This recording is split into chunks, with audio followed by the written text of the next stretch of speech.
这个就是开关按钮嘛。啊，空调的开关按钮。对，现在就你看，一点反应都没有。无论杨先生怎么操作中控屏幕，这辆小鹏 P7 的空调就是开不起来。杨先生说，车子是去年6月在小鹏汽车杭州和谐服务中心提的，价格是26万多。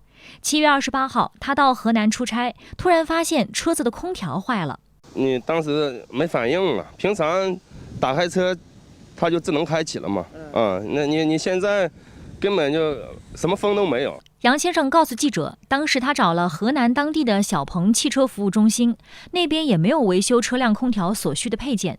7月30号，他把车子开回杭州，找到小鹏汽车杭州和谐服务中心进行检修。就他说模块坏了，什么鼓风机坏了，我也不懂的。那当时是怎么给你维修的呢？一直在定配件嘛。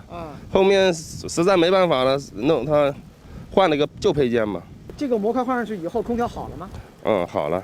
那么又过了多久出问题呢？2天，又检测，他说鼓风机烧了，然后模块也要换一个。杨先生说，最近杭州一直是高温天气，车子的空调又迟迟不能修好，这辆小鹏 P7 就在小区停了1个多星期。这次也是为了让记者亲眼看看，才把车开到了现场。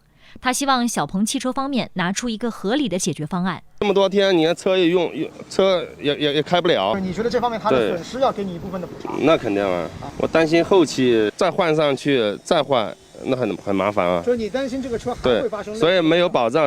小鹏汽车杭州和谐服务中心的一位值班经理介绍，杨先生这辆小鹏 P7 的故障很明确，它是一个是鼓风机故障，一个是调速模块故障。有一个备用的配件，就是一个调速模块，然后给他先用了，他用了2天吧，礼拜6那天他说换上去了，好的，过了礼拜3他又坏了，过来检查，那我发现鼓风机也坏的，那正常我们帮他订货，东西明天到。